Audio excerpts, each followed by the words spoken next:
इस बीच एशिया की दूसरी सबसे बड़ी ताज़ा पानी की झील वुलर अब फिर से जिंदा हो रही है।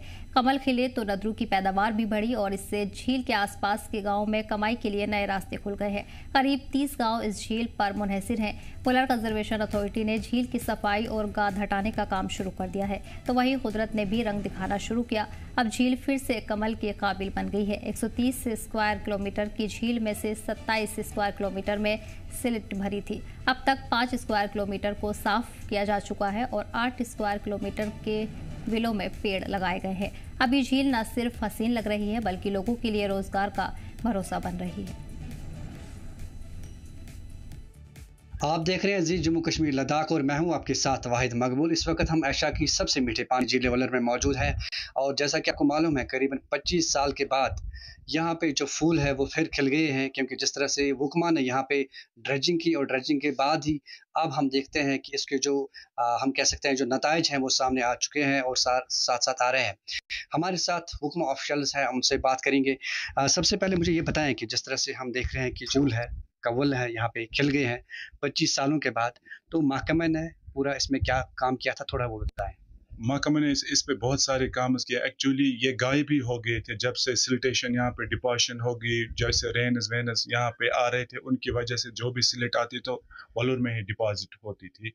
फिर जब ड्रेजिंग का काम यहाँ पे शुरू हो गया तो ड्रेजिंग में डिसिल्टेशन हुई है, फिर उसमें जो एक्स्ट्रा सॉइल थी नीचे से वो हमने निकाली, तो उसकी वजह से क्या जो सीड था उसका वो नीचे दब गया था, फिर वो सीड इसमें ऊपर आ गया, फिर उसको जो कंडीशंस मिले फेवरेबल कंडीशंस तो फिर वो रिवाइवल हो गया। आफ्टर 25 ईयर्स के बाद फिर ये उगना शुरू हो गया। फिर डिपार्टमेंट ने थोड़ा बहुत उसमें सीड्स भी डाले हैं, कहीं कहीं जगहों पे डाले सीड्स, फिर उसके बाद ये रिवाइवल हो गया after long time, around about 25 years के बाद। अच्छा, अगर हम बात करें तो झील वुलर पे इस वक्त कितने लोग जो इसी पे डिपेंडेंट हैं, क्योंकि लोगों में भी काफ़ी खुशियाँ हैं। एक्चुअली जो इस पे वुलर पे बहुत सारे गांव डिपेंडेंट हैं, अराउंड अबाउट 30 विलेजेस यहाँ पे इस पे डिपेंडेंट हैं। यहाँ नदरू निकालते हैं, यहाँ से वाटर चेस्टनट निकालते हैं यहाँ से, और फिशिंग के लिए भी निकालते हैं। अराउंड अबाउट 30 विलेजेस इस पे डिपेंडेंट हैं जो इर्द गिर्द हैं, वुलर के इर्द गिर्द हैं। अगर हम वुलर की बात करें तो वुलर को जाज़ब नज़र बनाने के लिए अभी आपका जो महकमा क्या कर रहा है? उस पर बहुत सारे काम कर रहे हैं, जैसे कि पहले तो ड्रेजिंग का प्रोसेस अब कंप्लीट भी हुआ, आधी जगहों में कंप्लीट हुआ। अब जो प्लान्स बन रहे हैं इस पे अब टूरिस्ट के लिए भी काम चल रहा है, टूरिस्ट को बूस्ट करने के लिए काम चल रहे हैं। या अगर आप एसके पाइन से देखेंगे या वटलब से देखेंगे, बहुत सारे जैसे कि वाच टावर्स बनाए हैं, वुलर वालों ने पार्क्स बनाए हैं बूस्ट ऑफ टूरिज्म के लिहाज से।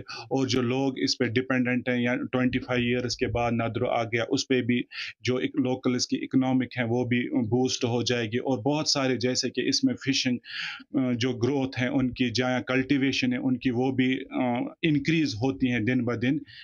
शुक्रिया हमारे साथ बात करने के लिए। ये थे यहाँ पे जो ऑफिशियल्स हैं, उनका यही कहना है कि करीबन 25 साल के बाद जो है कमल का फूल झील वुलर में खिल गया है और इस साल जो नदरू की पैदावार है इस साल वो यहाँ पे ज़्यादा होगी। और साथ ही साथ टूरिज़्म को बूस्ट करने के लिए बहुत सारी बर्ड वॉच टावर्स की बात करें या इर्द गिर्द जो पार्क है वो बनाए जा रहे हैं ताकि जो झील है उसको मज़ीद जाज़ब नज़र बनाया जा सके और साथ ही साथ जो टूरिज़्म सेक्टर है उसको बूस्ट मिल सके। इस खास रिपोर्ट के साथ जी जम्मू कश्मीर लद्दाख के लिए झील वुलर से मैं वाहिद मकबूल।